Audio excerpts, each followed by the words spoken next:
నమస్తే welcome to focus. Bharat resound కే Pakistan shake. Gun పేలక ముందే దాయాదిలో దడదడ, తొడగొట్టక ముందే నిలువెల్లా వణుకుతోంది. పైకి రంకలేస్తున్నా లోపలంతా తుస్సే. పాకిస్తాన్ ఎందుకిలా భయపడుతోంది? దెబ్బ కొట్టక ముందే దడుచుకుంటుందా? మింగడానికి మెతుకు లేకుండా మిసైలుతో విరుచుకు పడతానంటావా దాయాది? మేకపోతే గాంభీర్యమేంటి? పెహల్గాం అటాక్కు భారత్ ప్రతీకారం ఎలా ఉంటుందో ఊహించుకుంటేనే పాక్ వెన్నులో వణుకు పుడుతోంది. దశల వారీగా కొడుతున్న దెబ్బలతో దడుచుకుంటోంది. సింధు జలాల నిలిపివేతతో మైండ్ బ్లాంక్ అయినట్టుంది. వాణిజ్య తెగతెంపులతో చుక్కలు చూసినా పాక్ రంకెలేస్తూనే ఉంది. యుద్ధానికి సిద్ధమంటూ సరిహద్దులో కాలు దువ్వుతోంది. యుద్ధ మేఘాలు కమ్ముకున్న వేళ దాయాదికి భారత్ దిమ్మ తిరిగే షాక్ ఇవ్వబోతుందా? రివెంజ్ ఓ రేంజ్లో ఉండబోతుందా? రీసౌండ్ కే పాకిస్తాన్ షేక్. గన్ పేలక ముందే దాయాదిలో దడదడ, పైకి రంకెలేస్తున్నా లోపలంతా తుస్సే. పాకిస్తాన్ ఎందుకిలా భయపడుతోంది? దెబ్బ కొట్టక ముందే దడుచుకుంటోందా? మింగడానికి మెతుకు లేకున్నా మిసైళ్లతో విరుచుకు పడతానంటావా దాయాది? మేకపోతు గాంభీర్యమేంది? భారత్ యాక్షన్కు పాకిస్తాన్ పరేషాన్ అవుతోంది. యుద్ధ ముహూర్తం పెట్టకున్నా దాయాది దడదడలాడుతోంది. ఇక్కడ జరుగుతున్న సమావేశాలతోనే షేక్ అవుతోంది. యుద్ధ భయంతో పాకిస్తాన్ ప్యాంట్ తడిసిపోతోంది. పైకి పిచ్చి ప్రేలాపనలు చేస్తున్నా లోపల గజగజ వణికిపోతోంది. ఇప్పుడున్న పరిస్థితి ఏంటో పాకిస్తాన్కు బాగా తెలుసు. భారత్తో పెట్టుకుంటే అంతే సంగతులని. అయినా ఏవేవో బిల్డప్లు ఇవ్వబోయి బొక్కబోర్లా పడుతోంది. అసలే ఆర్థిక సంక్షోభం, ఆపై పెరిగిన ద్రవ్యోల్బణం వెరసి పాకిస్తాన్లో ఆకలి కేకలు మొదలయ్యాయి. అటు యుద్ధ భయం, ఇటు సంక్షోభ పరిస్థితులు ఉక్కిరి బిక్కిరి చేస్తున్నాయి. పెహల్గాం ఉగ్రదాడి తర్వాత పాకిస్తాన్లో భయం మొదలైంది. భారత్ కఠిన వైఖరితో నిలువెల్లా వణికిపోతోంది. అగ్రదేశాలన్నీ భారత్కు మద్దతుగా నిలుస్తుండడంతో పాక్ కాళ్ల కింద భూకంపం పుట్టింది. గన్ గర్జన లేకుండా కంటిసేగతో భారత్ కలవరపెడుతోంది. డైరెక్ట్ వార్ కాదు, పరోక్ష యుద్ధంతోనే ముచ్చమటలు పట్టిస్తోంది. తొలుత పిలిచిన సింధు వాటర్ బాంబుతో పాక్ మైండ్ బ్లాక్ అయింది. ఇది ఏమాత్రం ఊహించలేకపోయింది. ఇప్పుడు అంతకు మించిన యాక్షన్ ఉంటుందేమోనన్న ఫియర్ పాక్కు కంటి మీద కునుకు లేకుండా చేస్తోంది. తాత్కాలిక వీసాలపై భారత్లో ఉన్న పాకిస్తానీయుల్ని పంపించేసిన భారత్ పాక్ను అష్టదిగ్బంధనం చేసింది. ఉగ్రవాదాన్ని కూకటి వేళ్లతో పెకిలించేందుకు అన్ని శక్తులు వాడేస్తోంది. అంతర్జాతీయంగా దాయాదిని ఒంటరి చేస్తూనే యుద్ధ సన్నాహాలు మొదలుపెట్టింది. ఉగ్రవాదుల్ని పెంచి పోషిస్తున్న పాక్ బండారాన్ని సాక్ష్యాలతో ప్రపంచం కళ్ల ముందుంచింది. ఇండియా యాక్షన్తో మైండ్ బ్లాక్ అయిన పాక్ కవరింగ్ ప్రయత్నాలు చేసింది. పెహల్గాం అటాక్లో తమ పాత్ర లేదంటూ ఓసారి, ఉగ్రవాదాన్ని పెంచి పోషించింది నిజమేనంటూ ఇంకోసారి, యుద్ధానికి సిద్ధమంటూ మరోసారి పిచ్చి పిచ్చిగా మాట్లాడేస్తోంది. ఇక్కడ అటాక్ జరగగానే అక్కడ అలర్ట్ అయిపోయింది. భారత్ ఎక్కడ సర్జికల్ స్ట్రైక్స్ చేస్తుందోనని అప్రమత్తమైపోయింది. ఉన్న పళంగా సరిహద్దుల్లో సైనిక శక్తిని మోహరించింది. కానీ పాక్ అనుకున్నదొక్కటి అయ్యిందొక్కటి అయింది. సింధు జలాలు ఆపేసి దిమ్మ తిరిగే షాక్ ఇచ్చింది భారత్. ఇక్కడే దాయాది సగం చచ్చిపోయింది. ఇప్పుడు భారత్లో జరుగుతున్న యాక్టివిటీస్ మరింత భయపెడుతున్నాయి. భారత్ పాకిస్తాన్ మధ్య తీవ్ర ఉద్రిక్తతలు అంతకంతకు పెరుగుతున్నాయి. పెహల్గాం అటాక్కు భారత్ ఓ రేంజ్లో రివెంజ్ తీర్చుకోవడం ఖాయంగా కనిపిస్తోంది. దీంతో పీఓకేలోని ఉగ్రవాద లాంచ్ ప్యాడ్లను పాకిస్తాన్ సైన్యం ఖాళీ చేయిస్తోంది. వారిని ఆర్మీ షెల్టర్లు, బంకర్లకు తరలించడం మొదలుపెట్టింది. క్రియాశీలకంగా ఉన్న పలు లాంచ్ ప్యాడ్లను భారత భద్రతా సంస్థలు గుర్తించడంతో ఈ చర్యలు తీసుకుంది. పీఓకేలోని కెల్, సర్ది, దుద్నియల్, అత్ముఖం, జురా, లిపా, పచ్చిబన్, ఫార్వర్డ్ కహుతా, కొట్టి వంటి పలు ప్రాంతాల నుంచి ఉగ్రవాదులను తరలిస్తున్నట్లు తెలుస్తోంది. ఉగ్రవాదులు జమ్మూ కాశ్మీర్లకు చొరబడడానికి ముందు వారు నివసించే కీలక కేంద్రాలుగా ఈ లాంచ్ ప్యాడ్స్ పనిచేస్తాయి. వీటిలో 150 నుంచి 200 మంది శిక్షణ పొందిన ఉగ్రవాదులు ఉన్నారని, వారంతా చొరబాటుకు సిద్ధంగా ఉన్నారని భారత భద్రతా దళాలు స్పష్టం చేస్తున్నాయి. ఈ క్రమంలోనే పాకిస్తాన్ టెర్రరిస్టులను సురక్షిత ప్రాంతాలకు తరలిస్తోందని తెలుస్తోంది. సమరానికి 130 అణుబాంబులు రెడీ అని పైకి రంకెలేస్తున్న పాక్ లోపల సీన్ అంతా మరోలా ఉంది. సైనికుల్ని నడిపించాల్సిన దాయాది ఆర్మీ చీఫ్ పత్తా లేకుండా పోయాడు. పాక్ ఉన్నత సైన్యాధికారులు కుటుంబాలను దేశం దాటించేశారు. సరిహద్దుల్లో యుద్ధమేఘాలు కమ్ముకుంటున్న వేళ సైన్యాధిపతి జనరల్ సయీద్ ఆసిఫ్ మునీర్ కనిపించడం లేదన్న ప్రచారం ఆ దేశంలో కలకలం రేపుతోంది. ఫ్యామిలీతో పాటుగా ఆయన దేశం వీడి పారిపోయారని టాక్ నడుస్తోంది. తొలుత కుటుంబాన్ని విదేశాలకు తరలించాడు. తర్వాత తాను పాక్ వీడారని ప్రచారం జరుగుతోంది. నిజానికి పెహల్గాం అటాక్ తర్వాత భారత విద్వేషి మునీర్ ఎక్కడా కనిపించలేదు. దీనికి కొన్ని రోజుల ముందు భారత వ్యతిరేక వ్యాఖ్యలతో హాట్ టాపిక్గా మారాడు. పాక్కు కశ్మీర్ జీవనాడి అని, దాన్ని వదులుకునే ప్రసక్తే లేదని, హిందువులు ముస్లింలు భిన్న జాతులని ఇటీవలే రెచ్చగొట్టే వ్యాఖ్యలు చేశాడు. ఆ తర్వాత 2 రోజులకే పెహల్గాం ఉగ్రదాడి జరిగింది. దాడిపై రగిలిపోతున్న భారత్ తీవ్ర స్థాయిలో ప్రతీకార చర్యలకు దిగుతుందని పాక్ తెగ టెన్షన్ పడుతోంది. అందుకు తానే బాధ్యుడినవుతానని మునీర్ భయపడి దేశం నుంచి పారిపోయినట్లు ప్రచారం నడుస్తోంది. దీంతో సైన్యం మనోబలం దెబ్బతింటుందని గ్రహించిన పాక్ ప్రభుత్వం నష్ట నివారణకు దిగింది. ప్రధాని షెహబాజ్ షరీఫ్ ఉన్నత సైనికాధికారులతో శనివారం మునీర్ దిగిన గ్రూప్ ఫోటో అంటూ పాక్ పీఎంఓ ఎక్స్లో పోస్ట్ చేసి కవర్ చేసే ప్రయత్నం చేసింది. కానీ ఎవరూ నమ్మే పరిస్థితిలో ఇది లేదు. పాకిస్తాన్ అణ్వాయుధాలను ప్రయోగిస్తామని బెదిరిస్తోంది. ఈ నేపథ్యంలో పాకిస్తాన్ సైన్యాధిపతి అసీం మునీర్ తన కుటుంబాన్ని లండన్కు తరలించారు. ఆయన కూడా కనిపించకుండా పోయారని పాకిస్తాన్లోనే చర్చ జరుగుతోంది. యుద్ధ సమయంలో ముందుండి నడిపించాల్సిన సైన్యాధిపతి తన కుటుంబం, తన భద్రత గురించి ఆలోచించడం పాక్ సైన్యంలోని సైనికులు, అధికారులను భయభ్రాంతులకు గురిచేసింది. భారత్ ప్రతీకారం భయంతో గత 2 రోజుల్లో దాదాపు 5,000 మంది సైనికులు, అధికారులు రాజీనామా చేశారు. పాకిస్తాన్ మిలిటరీ 11వ corps commander lieutenant general Umar Bukhari Pakistan సైన్యాధిపతి అసీం మునీర్కు లేఖ రాశాడు. పాకిస్తాన్ సైన్యం ఆత్మస్థైర్యం కోల్పోయింది. ప్రతిరోజు రాజీనామా చేసేవారి సంఖ్య పెరుగుతోంది. ఈ రాజీనామాలు ఇలాగే కొనసాగితే భారత సైన్యానికి సమాధానం చెప్పలేమని ఆయన హెచ్చరించాడు. పాకిస్తాన్ గణాంకాల ప్రకారం పాక్ మిలిటరీ 12వ కార్ప్స్ బెటాలియన్లో 200 మంది అధికారులు, 600 మంది సైనికులు రాజీనామా చేశారు. నార్థర్న్ కమాండ్ ఏరియా బెటాలియన్లో 100 మంది అధికారులు, 500 మంది సైనికులు రాజీనామా చేశారు. భారత సరిహద్దుల్లో మోహరించిన మంగల్ కార్ప్స్ బెటాలియన్లో 75 మంది అధికారులు, 500 మంది సైనికులు రిజైన్ చేశారు. పాక్ సైనికులే కాదు, నేతలు జడుసుకుంటున్నారు. పీపీపీ అధ్యక్షుడు బిలావల్ భుట్టో కుటుంబం సైతం పాకిస్తాన్ విడిచి కెనడా వెళ్లిపోయింది. వారితో పాటు పాక్ జాయింట్ చైర్పర్సన్ షంషాద్ మీర్జాతో సహా అనేక మంది ముఖ్యాధికారుల కుటుంబాలు దేశం విడిచి వెళ్లినట్లు తెలుస్తోంది. పాకిస్తాన్ది భారత్తో యుద్ధం చేయలేని సిచ్యువేషన్. అసలే ఆర్థిక సంక్షోభం, ఆపై ఆకాశానంటిన ధరలు, 1 కోటి మందిపై పస్తులుండే ప్రమాదం ముంచుకొస్తోంది. ఇవేవి పట్టించుకోకుండా ఏ క్షణమైనా భారత్ యుద్ధం చేయొచ్చని పాక్ నేతలు రెచ్చగొట్టేలా వ్యాఖ్యలు చేస్తున్నారు. భారత్తో పెట్టుకుంటే మటాషేనని తెలిసినా ఎక్స్ట్రాలు చేస్తూనే ఉన్నారు. ఇప్పటికే అంతర్జాతీయంగా పాక్ ఒంటరైందా? రక్షణ కోరితే ఇస్లామిక్ దేశాలు హ్యాండ్ ఇచ్చాయా? పెహల్గాం అటాక్ తర్వాత భారత్ రగిలిపోతోంది. పదే పదే కవ్వింపులకు దిగుతున్న పాకిస్తాన్కు ఎప్పటికీ గుర్తుండిపోయేలా బుద్ధి చెప్పాలని నినదిస్తోంది. ఈసారి కొట్టే దెబ్బకు దాయాది కోలుకునేందుకు కొన్నేళ్లు పట్టేలా ఉండాలని ప్రతి భారతీయుడు కోరుకుంటున్నాడు. పాక్ సైన్యం కానీ, ఉగ్రవాదులు కానీ భారత్ వైపు చూడాలంటేనే తడిసిపోయేలా చేయాలనే డిమాండ్లు వినిపిస్తున్నాయి. పీఓకేని స్వాధీనం చేసుకోవాలని ప్రజలతో పాటు నేతలు ముక్తకంఠంతో కోరుతున్నారు. దశల వారీగా భారత్ సర్కార్ పాకిస్తాన్కు చుక్కలు చూపిస్తోంది. ఇప్పటికే వివిధ రకాలుగా పాకిస్తాన్పై చర్యలు తీసుకుంది. పాక్ను ఎడారు చేసేందుకు వ్యూహాత్మకంగా సింధు నది జలాలను ఆపేసింది. పెహల్గాం ఉగ్రదాడి తర్వాత పాకిస్తాన్ సరిహద్దుల్లో సైనిక సన్నద్ధతను పెంచింది. దాంతో భారత్ బలగాలు ఫుల్ యాక్షన్ మోడ్లోకి దిగిపోయాయి. బోర్డర్లో ఏ క్షణం ఏమైనా జరగొచ్చనే ఉత్కంఠ కొనసాగుతోంది. భారత్ పాక్ మధ్య తీవ్ర యుద్ధ వాతావరణం నెలకొన్న వేళ ఆ దేశ నేతలు మరింత రెచ్చగొట్టేలా కామెంట్స్ చేయడం దుమారం రేపుతోంది. భారత్తో యుద్ధం అంటే కనీసం పోటీ ఇచ్చే పరిస్థితుల్లో లేకున్నా పాక్ నేతలు మాత్రం మేకపోతు గాంభీర్యం ప్రదర్శిస్తూ తమ అజ్ఞానాన్ని ప్రపంచ దేశాల ముందు చూపిస్తున్నారు. ఇలాంటి తరుణంలోనే పాకిస్తాన్ రక్షణ మంత్రి ఖవాజా మహమ్మద్ ఆసిఫ్ చేసిన వ్యాఖ్యలు సంచలనం రేపుతున్నాయి. భారత్ ఏ క్షణమైనా పాకిస్తాన్పై దాడి చేయవచ్చని ఖవాజా ఆసిఫ్ ముందస్తు సంకేతాలు ఇచ్చారు. ఇలాంటి సంక్షోభాన్ని దృష్టిలో ఉంచుకొని సరిహద్దుల్లో పాక్ భారీగా బలగాలను మోహరించినట్లు చెప్పారు. ఇక ప్రతి క్షణం అప్రమత్తంగా ఉండాలని సైన్యాన్ని ఆదేశించినట్లు తెలిపారు. మరికొన్ని వ్యూహాత్మక నిర్ణయాలు కూడా తీసుకోవాల్సి ఉందని స్పష్టం చేశారు. మరోవైపు ఆ దేశ ప్రధాని షెహబాజ్ షరీఫ్కు ఆయన సోదరుడు, మాజీ ప్రధాని, Pakistan Muslim League Nawaz party chief Nawaz Sharif Bharat విషయంలో చాలా అప్రమత్తంగా ఉండాలని సూచించినట్లు తెలుస్తోంది. ప్రస్తుతం నెలకొన్న ఈ వివాదానికి దౌత్యపరమైన మార్గాల్లోనే పరిష్కారం వెతకాలని షెహబాజ్కు నవాజ్ చెప్పినట్లు టాక్. 2 అణ్వాయుధ దేశాలు యుద్ధం చేస్తే అది తీవ్ర పరిణామాలకు దారితీస్తాయని హెచ్చరించినట్లు తెలుస్తోంది.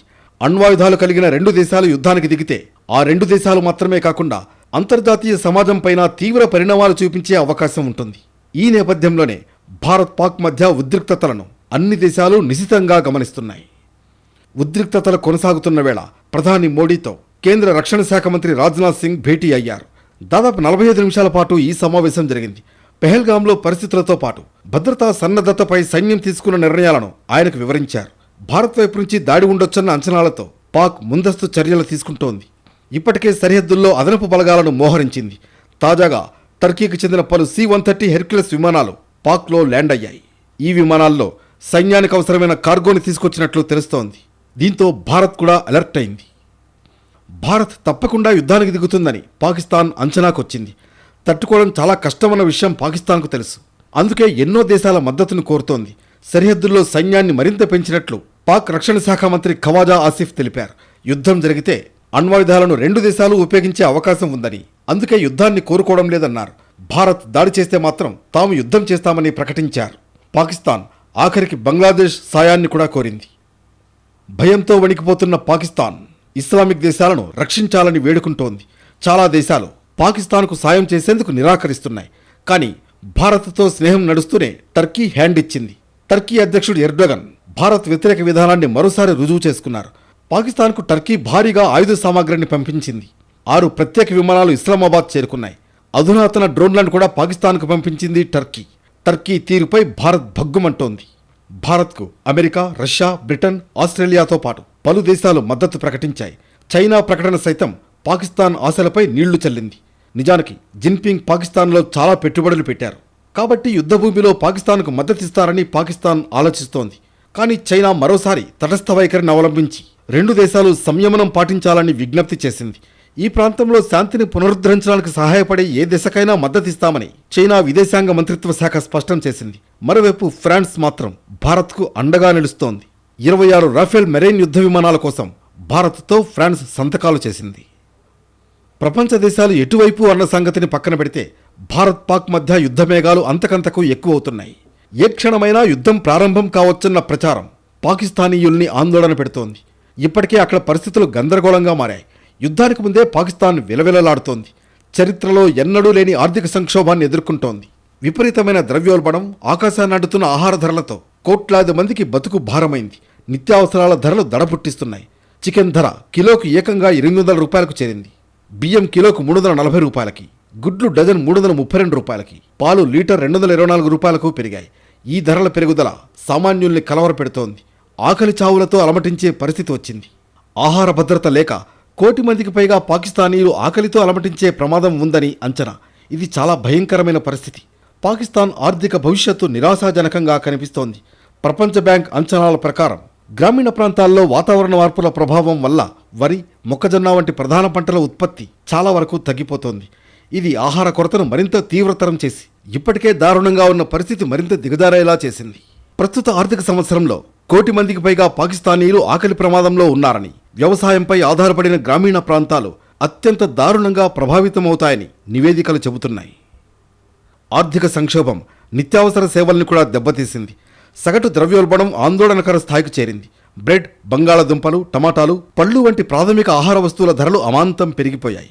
దీంతో చాలా కుటుంబాలు కనీసం 2 పూటల భోజనం ఖర్చును కూడా భరించలేని అస్థిరమైన పరిస్థితిలోకి నెట్టబడ్డాయి. ఇలాంటి దారుణమైన ఆర్థిక పరిస్థితిలో పాకిస్తాన్ సతమతమవుతుండగా పొరుగు దేశం భారత్తో ఉద్రిక్తతలు మరింత తీవ్రతరమయ్యాయి. దౌత్యపరమైన ఉద్రిక్తత కూడా పాకిస్తాన్ ఆర్థిక కష్టాలను మరింత పెంచింది. ఒకవైపు అంతర్గత ఆర్థిక సంక్షోభం, మరోవైపు బాహ్య ఒత్తిళ్లతో పాకిస్తాన్ నాయకత్వం సతమతమవుతోంది. అటు సింధు నదీ జలాల ఒప్పందాన్ని, పాక్తో ఉన్న ఒప్పందాన్ని భారత్ పూర్తిగా రద్దు చేసింది. దీంతో సాగునీటి కొరత ఏర్పడుతుంది. ఇప్పటికే ఆకలి చావులతో ఉన్న పాక్ను మరింత సంక్షోభంలోకి నెడుతుంది. ఈ పరిస్థితుల్లో దాయాది ఎలా యుద్ధం చేస్తుంది? ఖచ్చితంగా చేయలేదు. కానీ పాక్ నేతలు మాత్రం రెచ్చగొట్టేలా కామెంట్లు చేస్తూనే ఉన్నారు. ఇప్పటికే పాకిస్తాన్తో ఉన్న వాణిజ్య సంబంధాలను భారత్ తెంచుకుంది. దీంతో పాక్ దిగుమతి చేసుకునే ఫార్మా, చక్కెర, ఇతర ఫుడ్ సంబంధిత వస్తువులు నిలిచిపోయాయి. ఆర్థిక సంక్షోభంతో అల్లాడుతున్న పాక్కు రాజకీయ ఉద్రిక్తతలు, వాణిజ్య ఆంక్షల వల్ల మరింత దిగజారే పరిస్థితి నెలకొంది. ద్రవ్యోల్బణం 25% చేరింది. దీంతో పాకిస్తాన్ ప్రస్తుతం ఆసియాలోనే అత్యంత ఖరీదైన దేశంగా నిలిచింది. ఇది ఎంత దారుణమైన పరిస్థితి ఎదుర్కొంటోందో చెబుతోంది. తీవ్రమైన ద్రవ్యోల్బణం, ఆహార భద్రత లేమి, ఆర్థిక పతనంతో పాకిస్తాన్ సతమతమవుతోంది. ఈ పరిస్థితుల్లో భారత్తో సైనిక ఘర్షణను ఎదుర్కొనే ఆర్థిక స్తోమత పాకిస్తాన్కు ఉందా అనేది $1 మిలియన్ ప్రశ్నగా మారింది. ఒకవేళ యుద్ధం వస్తే ఇండియాను పాకిస్తాన్ తట్టుకోగలదా? ఎవరి సైనిక బలమెంత? పాకిస్తాన్తో పోలిస్తే భారత్ బలంగా ఉందా? నింగి, నేల, సముద్రం ఎక్కడైనా సరే భారత బలగాలదే పైచేయి అవుతుందా? మనతో పెట్టుకుంటే మడత పడిపోవాల్సిందేనా? యుద్ధం గెలవాలంటే వ్యూహం కాదు, అధునాతన ఆయుధ వ్యవస్థలు కావాలి. 2 దేశాల మధ్య ఎప్పుడు ఉద్రిక్త పరిస్థితులు మొదలైనా ముందుగా చర్చకు వచ్చేది ఆ దేశాల సైనిక బలగం ఎంత, ఆయుధ బలం ఎంత. పాకిస్తాన్తో పోలిస్తే భారత్ ఎంత స్ట్రాంగ్గా ఉంది అనేది హాట్ టాపిక్గా మారింది. అవతలి వైపు నుంచి పాక్ సైన్యం పదే పదే కాల్పులు జరుపుతోంది. భారత సైన్యం ధీటుగా బదిలిస్తోంది. మరోవైపు పాకిస్తాన్ ఎయిర్ ఫోర్స్ కూడా తన యుద్ధ విమానాలను కరాచీలోని సదరన్ ఎయిర్ కమాండ్ నుంచి భారత సరిహద్దులకు దగ్గరగా ఉన్న లాహోర్, రావల్పిండి ఎయిర్ బేస్లకు తరలించింది. ఈ వరుస పరిణామాలన్నింటినీ చూస్తుంటే రెండు దేశాల మధ్య యుద్ధ పరిస్థితులు నెలకొన్నాయనే చర్చ మొదలైంది.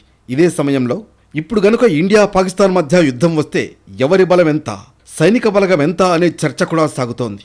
యుద్ధం అనివార్యమైతే ఇండియాను పాకిస్తాన్ తట్టుకోగలదా? ఇప్పుడు ఇదే అందరిలో మెదులుతున్న ప్రశ్న. ప్రపంచంలోని అత్యంత శక్తివంతమైన సైన్యాల జాబితాలో భారత్ 4వ స్థానంలో ఉంది.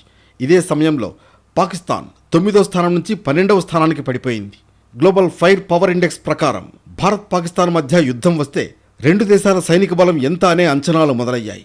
ఈ ఆర్థిక సంవత్సరంలో భారతదేశ రక్షణ బడ్జెట్ 6,80,000 కోట్లుగా ఉంది. గత ఆర్థిక సంవత్సరం బడ్జెట్ అంచనాల కంటే 9.5% పెరిగింది. ఇక పాకిస్తాన్ ఈ ఆర్థిక సంవత్సరంలో తన రక్షణ బడ్జెట్ను $159 బిలియన్ పెంచుతుందని రిపోర్ట్స్ చెబుతున్నాయి. దేశ రక్షణ విషయంలో భారత్ ఎప్పటికప్పుడు సరికొత్త ఆయుధాలని సమకూర్చుకుంటోంది. అధునాతన ఆయుధ వ్యవస్థలను కొనుగోలు చేస్తోంది. యుద్ధం వచ్చినా రాకపోయినా పక్కలో బల్లెంలా మారిన పాకిస్తాన్, చైనాను ఎప్పటికీ నమ్మడానికి వీల్లేదు. దీంతో ఆయుధాల విషయంలో భారత్ ఒక అడుగు ముందే ఉంటోంది. ఆర్మీ, నేవీ, ఎయిర్ ఫోర్స్ త్రివిధ దళాల బలగాల విషయంలో భారత్, పాక్కు మధ్య చాలా వ్యత్యాసం ఉంది. సైనికుల పరంగా చూస్తే భారత్ ప్రపంచవ్యాప్తంగా 2వ స్థానంలో ఉంది. ప్రస్తుతం ఇండియన్ ఆర్మీలో 14,55,550 మంది యాక్టివ్ ఫోర్స్ ఉంటే పాకిస్తాన్ దగ్గర 6,54,000 మంది సైన్యమే ఉంది. భారత్ దగ్గర రిజర్వ్ ఫోర్సెస్ 11,55,000 మంది ఉంటే పాకిస్తాన్ దగ్గర 2,80,000 ఫోర్స్ మాత్రమే ఉంది. మొత్తంగా చూసుకుంటే ఇండియా దగ్గర మిలిటరీ ఫోర్స్ 51,37,000కు పైగా ఉంటే పాకిస్తాన్ దగ్గర మొత్తం సైన్యం కలిపి 14,34,000 మంది ఉన్నారు. ఎయిర్ ఫోర్స్ విషయానికొస్తే పాకిస్తాన్తో పోలిస్తే భారత్ స్ట్రాంగ్గా కనిపిస్తోంది. భూమి మీదే కాదు, గగనతలంలోనూ మన ఆధిపత్యమే. ఇండియా దగ్గర మొత్తం 2,229 ఎయిర్ క్రాఫ్ట్స్ ఉండగా వాటిలో 513 యుద్ధ విమానాలున్నాయి. పాకిస్తాన్ దగ్గర మొత్తం 1,399 ఎయిర్ క్రాఫ్ట్స్ ఉండగా వాటిలో 328 యుద్ధ విమానాలున్నాయి. ఐఏఎఫ్ దగ్గర 6 ఏరియల్ ట్యాంకర్లు ఉండగా పాకిస్తాన్ ఎయిర్ ఫోర్స్ దగ్గర 4 ఏరియల్ ట్యాంకర్లే ఉన్నాయి. ఇండియన్ ఎయిర్ ఫోర్స్లో 899 హెలికాప్టర్లు ఉండగా పాక్ దగ్గర 373 హెలికాప్టర్లు మాత్రమే ఉన్నాయి. ఇండియన్ ఎయిర్ ఫోర్స్ దెబ్బ ఎలా ఉంటుందో దాయాది దేశానికి బాగా తెలుసు. ట్రాన్స్పోర్ట్ ఎయిర్ క్రాఫ్ట్స్ విషయానికొస్తే రెండు దేశాల మధ్య చాలా వ్యత్యాసం ఉంది. భారత్ దగ్గర 276 ట్రాన్స్పోర్ట్ ఎయిర్ క్రాఫ్ట్స్ ఉంటే పాకిస్తాన్ దగ్గర 64 మాత్రమే ఉన్నాయి. బాలాకోట్ ఎయిర్ స్ట్రైక్స్ నుంచి ఇప్పటికీ పాక్ తేరుకోవడం లేదు. ఇప్పుడు యుద్ధమంటూ మొదలైతే ఐఏఎఫ్ ఏ స్థాయిలో విరుచుకుపడుతుందో పాకిస్తాన్ ఊహకు కూడా అందదు. నేవీ విషయానికొస్తే భారత్ బంగాళాఖాతం, అరేబియా సముద్రం, హిందూ మహాసముద్రంలో ఆర్థిక, భద్రతా ప్రయోజనాలతో కూడిన పొడవైన సముద్ర సరిహద్దు కలిగి ఉంది. పాకిస్తాన్ మాత్రం కేవలం అరేబియా వెంబడి మాత్రమే సముద్ర సరిహద్దు కలిగి ఉంది. ఇక పాకిస్తాన్ నేవల్ ఫ్లీట్తో పోలిస్తే భారత నావికాదళం చాలా పెద్దదే కాదు, అంతకుమించి బలమైనది కూడా. ఇండియా దగ్గర 293 నౌకల నేవల్ ఫ్లీట్ ఉంటే పాకిస్తాన్ దగ్గర కేవలం 121 నౌకల నేవల్ ఫ్లీట్ మాత్రమే ఉంది. ఎయిర్ క్రాఫ్ట్ క్యారియర్స్ విషయానికొస్తే ఇండియాదే పైచేయిగా ఉంది. భారత్ దగ్గర ఐఎన్ఎస్ విక్రమాదిత్య, ఐఎన్ఎస్ విక్రాంత్ లాంటి ఎయిర్ క్రాఫ్ట్ క్యారియర్స్ ఉన్నాయి. పాకిస్తాన్ దగ్గర ఇలాంటివి ఒక్కటీ లేవు. ఇక ఫ్రిగేట్స్ భారత్ దగ్గర 14 ఉంటే పాక్ దగ్గర 9 ఉన్నాయి. నేవీలో కీలకమైన సబ్మెరైన్ల విషయానికొస్తే రెండు దేశాల మధ్య ఎంతో తేడా ఉంది. ఇండియా దగ్గర 18 సబ్మెరైన్లు ఉన్నాయి. ఇందులో బ్యాలిస్టిక్ మిసైల్ను ఫైర్ చేసే సిస్టమ్ కూడా ఉంది. అదే పాకిస్తాన్ దగ్గర కేవలం 8 సబ్మెరైన్లు మాత్రమే ఉన్నాయి. ఒక్క డిస్ట్రాయర్ కూడా లేదు. మన దగ్గరున్న యుద్ధ విమానాలను, ఇతర ఆయుధ వ్యవస్థలను మన ఎయిర్ క్రాఫ్ట్ క్యారియర్లతో ఎక్కడికైనా తీసుకువెళ్లేందుకు వీలుంటుంది. అదే పాకిస్తాన్ నేవీ గ్రీన్ వాటర్ నేవీగా పనిచేస్తోంది. అంటే పాక్ నావికాదళం బలం తన సముద్ర సరిహద్దుకు మాత్రమే పరిమితం. సైనిక బలం పరంగా భారత్కు, పాక్కు మధ్య ఎంతో తేడా ఉంది. నేల, నింగి, సముద్రం ఇలా ఎక్కడైనా సరే భారత బలగాలదే పైచేయి. యుద్ధమంటూ వస్తే సరిహద్దుల్లో మన త్రివిధ దళాల ఆధిపత్యమే కొనసాగుతుంది. ఇవన్నీ తెలిసి కూడా బోర్డర్లో పాకిస్తాన్ ఎక్స్ట్రాలు చేస్తోంది. భారత సరిహద్దులకు దగ్గరలో యుద్ధ విమానాలను మోహరించడం, యుద్ధ సన్నాహాలు చేయడం లాంటివన్నీ పాక్ ఓవర్ యాక్షన్కు నిదర్శనం. పాక్ కవ్వింపు చర్యలకు ధీటుగా బదిలిచ్చేందుకు భారత్ రెడీగా ఉంది. ఏ రకంగా చూసినా భారతే బలంగా ఉంది. అయినా పాకిస్తాన్ ఎగిరెగిరి పడుతూనే ఉంది. ఆర్థిక కష్టాలు వెంటాడుతున్నా సమరానికి సై అంటోంది. కానీ ఈ పరిస్థితుల్లో భారత్ను ఎలా తట్టుకుని నిలబడుతుందనేది బిగ్ డౌట్. బిల్డప్లే తప్ప బిజినెస్ లేని పాకిస్తాన్కు ఈసారి గట్టి జవాబు ఇవ్వాలని దేశం కోరుతోంది. మాతో పెట్టుకుంటే మటాషేనని వార్నింగ్ ఇస్తోంది.